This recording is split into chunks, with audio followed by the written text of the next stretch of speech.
So hello everyone, आप सभी का स्वागत है explore CS explore competitive sections में। आज हम डिस्कस करने वाले हैं, जैसे कि हमने आपने पिछले वीडियो में देखा था कि किस किस तरह से हमारे सारे एक्ट्स आए, क्या उन एक्ट्स में क्या दिया हुआ था, वो सब हमने पढ़ा। आज हम डिस्कस करेंगे एक छोटी सी लिस्ट है एक हमारे पास, वो उसके क्वेश्चंस मतलब देखे गए हैं, उसके क्वेश्चंस काफ़ी बार देखे गए हैं, तो हम एक बार उसको आज वॉक थ्रू करेंगे उसका। तो चलिए शुरू करते हैं एक्सप्लोर सीएस के साथ। ठीक है, तो इसमें क्या कह रहा है, first cabinet of free India 1947, right. तो अभी इसमें से हमारे पास अप्रॉक्स अगर हम देखें तो हमारे पास अप्रॉक्स 14 है। ठीक है, तो 14 में आप इफ़ यू आर कंफर्टेबल तो आप 14 भी याद कर सकते हो, लेकिन इसमें से अगर आप कुछ याद कर लोगे तो ज़्यादा बेटर होगा। मैं आपको बता देता हूँ क्या क्या आपको याद करना है। जैसे कि जवाहरलाल नेहरू प्राइम मिनिस्टर बने थे 1947 के बाद, और external affairs and Commonwealth relation भी संभालते थे, एंड साइंटिफिक रिसर्च, ये 3 डिपार्टमेंट्स थे जिसमें जवाहरलाल नेहरू हेड थे। ठीक है, दूसरा है सरदार वल्लभ भाई पटेल, ठीक है, जो कि home and information broadcast state के थे। ठीक है, उसके बाद Rajendra Prasad food and agriculture, उसके बाद हम देख सकते हैं doctor B R Ambedkar law के थे। ठीक है, then Sardar Baldev Singh defence, and then हम देख सकते हैं 14th वी एन गेटगिल, ये वर्क्स माइंड एंड पावर के थे। ठीक है, इसमें से अभी मैं देखता हूँ कुछ बस। ठीक है, इतना काफ़ी, आप इतना याद कर लेंगे तो सफिशिएंट है। इसमें से कभी कभी बहुत रेयर होता है, बट हाँ क्वेश्चन बन जाता, तो आपसे छूटे ना, इसलिए आप याद कर लेना इसको। अब आते हैं हम वन लाइनर एमसीक्यूज पे। ठीक है, तो सबसे पहले जो हमारा क्वेश्चन आता है वन लाइनर में, वो ये आता है कि which charter act made the governor general of Bengal as governor general of India. जैसे कि हमने देखा था कि चार्टर एक्ट जो कि आया था 1833 में, ठीक है, उसमें गवर्नर जनरल ऑफ बंगाल को गवर्नर जनरल ऑफ इंडिया बना दिया गया था। और जो सबसे पहले गवर्नर जनरल ऑफ इंडिया बने थे वो थे हमारे लॉर्ड विलियम बेंटिक। ठीक है, तो ये हमारे first governor general of India थे, तो इसका करेक्ट आंसर होगा 1833। अब हम नेक्स्ट क्वेश्चन पे आते हैं। Regulating act of 1773 introduced office of viceroy, governor general of Bengal, secretary of state और हाई कमिश्नर। तो जैसे कि हमें पता है गवर्नर जनरल को इन्होंने गवर्नर जनरल ऑफ बंगाल बना दिया था, जिसमें कि बाकी सारे जो रेजिडेंसीज थी उनको हटा के सिर्फ एक बंगाल के ऊपर ही सबकी डिपेंडेंसी कर दी थी। तो इसका करेक्ट आंसर होगा governor general of Bengal, right. Next की ओर बढ़ते हैं हम। नेक्स्ट कहता है Pitt's act 1784 distinguish between political and commercial function, legislative, executive, federal and unitary, D none. तो इसका पॉलिटिकल एंड कॉमर्शियल फंक्शन।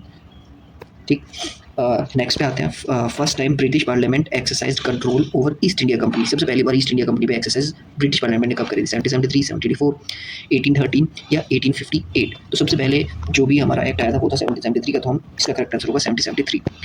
6 पे आते हैं। Charter act 1813 and in monopoly of company in T trade, India trade, opium trade और salt trade. जैसे कि हम जानते हैं कि चाइना और टी ट्रेड, ये दो चीज़ें थी जिसपे मोनोपली थी कंपनी की। ठीक है, तो इसमें आंसर टी ट्रेड होगा। एक चाइना भी होता है, चाइना के साथ ट्रेड भी कर सकती थी वो कंपनी, तो वो भी हमें याद रखना, दो चीज़ें हैं। ठीक है, अब आते हैं हम 7th पे।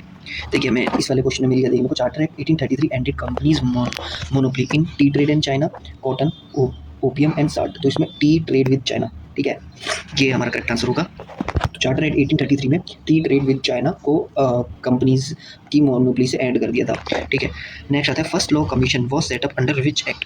जो हमारा फर्स्ट लॉ कमीशन बना था वो कौन से एक्ट में बना था? 1830, 1833, 1853 या 1858? तो ये बना था हमारे 1833 में। नेक्स्ट क्वेश्चन पे आते हैं। Which act introduce competitive section for civil services. Civil services का एग्जाम किस एक्ट में हमें देखने को मिला? 1813, 1833, 1853 या फिर 1858? सिविल सर्विस का एग्जाम हमें देखने को मिला था 1853 के चार्टर एक्ट में। आप सभी को याद होगा। हम अगर आपको इसके बारे में पढ़ना है तो मैंने पिछले वीडियो में सब कुछ बताया हुआ है डिटेल में, तो आप उसको रेफर कर सकते हैं। ठीक है, नेक्स्ट पे आते हैं। Government of India act 1858 created office of. Government of India act 1858 में किस ऑफिस को बनाया था? Governor general, viceroy, secretary of state of India या चीफ कमिश्नर?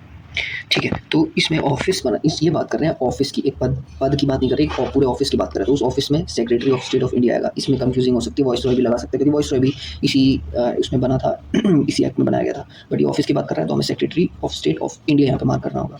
हमारे first viceroy of India, who was the first viceroy of India? तो इसमें क्या आंसर होगा? लॉर्ड कैनिंग आंसर होगा हमारा करेक्ट। पहले जो वॉइसरॉय बने थे लॉर्ड कैनिंग थे।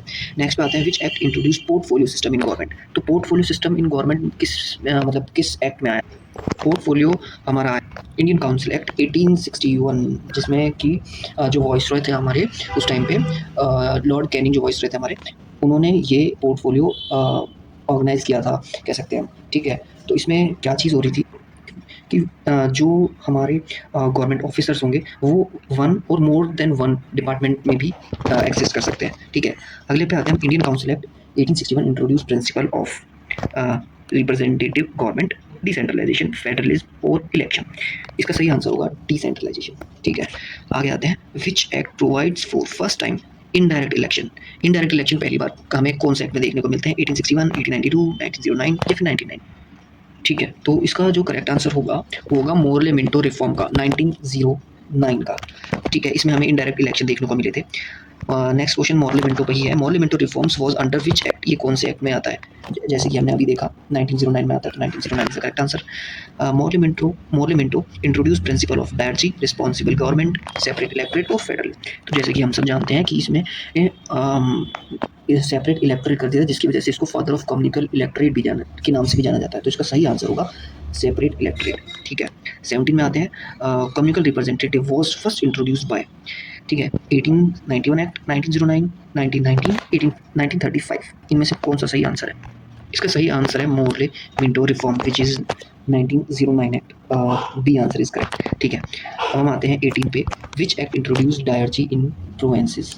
तो इसका सही आंसर होगा 1919 which is government of India act 1919। Oh sorry, यहाँ पे नहीं, ये यहाँ पे आएगा 1919, यहाँ पे शिट शिट कर दो गया थोड़ा सा। Which act introduce dyarchy in province 1919, this one, ये आंसर हमारा करेक्ट होगा। अब आते हैं, Montagu Chelmsford reform are related to. Montagu Chelmsford reform ये कौन से एक्ट से रिलेट, जैसे हम जानते हैं गवर्नमेंट ऑफ इंडिया एक्ट 1919 को मोंटेगो चेम्सफोर्ड रिफॉर्म जानते हैं, तो इसका करेक्ट आंसर 1919 होगा। Dyarchy was removed by which act, ये डायरेक्सी किस एक्ट में हटाई गई थी? ये हटाई गई थी 1935 में। 1935 is the correct, which is government of India act 1935। Which act introduce provincial autonomy, इसका सही आंसर होगा 1935, government of India 1935। Which act provided for establishment of federal court, federal court किस में आया था? ये बताइए आप। ठीक है, तो आपने वीडियो पॉज करके बताया होगा। ठीक है, तो इसका आंसर सही, इसका आंसर होगा 1935। ठीक है, हम आगे आते हैं, which act proposed all India federation. All India federation किस एक्ट ने प्रपोज करी थी? ये करी थी 1935, government of India act 1935, right. Which act is called mini constitution, जैसे कि मैंने आपको बताया था, मिनी कॉन्स्टिट्यूशन एक एक्ट था जिसको हम मिनी कॉन्स्टिट्यूशन के नाम से जानते थे, जिसका अप्रॉक्स 60% उसका डेटा हम कह सकते हैं वो हमारे इंडियन कॉन्स्टिट्यूशन में अभी भी देखने को मिलता है। तो इसका करेक्ट आंसर होगा government of India act 1935, right. Which act abolish secretary of state and created governor general of India as a independent head. Independent head में किस में एबोलिश हुआ था secretary of state and governor general of India को बनाया गया था? किस एक्ट में हुआ था ये? इंडिपेंडेंस एक्ट 1947 में ये बना था।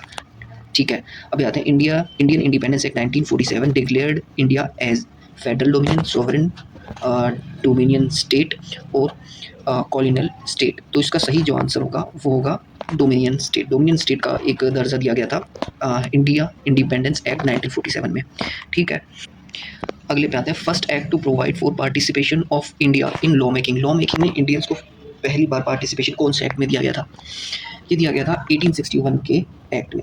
1861 सही आंसर 1861 होगा। Who describe government of India act 1935 as a charter of slavery. बहुत अच्छा क्वेश्चन आया है ये। चार्टर ऑफ स्लेवरी का दर्जा गवर्नमेंट ऑफ इंडिया एक्ट 1935 को किसने दिया था? गांधी, नेहरू, जिन्ना या अंबेडकर? तो उसका करेक्ट आंसर होगा नेहरू। नेहरू जी ने इसको चार्टर ऑफ स्लेवरी बोला था। ठीक है, which act introduce by cameralism at the centre. By cameralism कब आया था? सेंटर में कब आया था बाई कैमरलिज्म? ये आया था 1919 के एक्ट में। ठीक है, which act extended bicameralism to provinces. इसको एक्सटेंड किया गया था, तो इसका करेक्ट आंसर होगा 1935। ठीक है, हम लास्ट क्वेश्चन पे आते हैं, who answer the last governor general, who was the last governor general of India? Canning, Mountbatten, Rajagopalachari या फिर वेल? तो last governor general of India कौन थे? इसका करेक्ट आंसर होगा राजगोपालाचारी। ठीक है, हमने सारे क्वेश्चंस देखे हैं आज। तो इससे आपको पता चल गया होगा कि आपको किन-किन चीज़ों पे फ़ोकस करना है और किस तरीके से हमें अपना लक्ष्य को हासिल करना है, ठीक है? तो इसके आंसर्स मैंने सारे आंसर्स दिए हुए हैं इसी पीडीएफ में। आपको ये पीडीएफ डाउनलोड करनी हो, आप डाउनलोड कर सकते हो। ठीक है, आज के लिए इतना ही है। हम कल शुरू करेंगे एक नया चैप्टर। तब तक के लिए bye-bye and all the best. तब तक के लिए आप लाइक करें इसको, सब्सक्राइब करें एंड शेयर करें। ठीक है, बाय-बाय।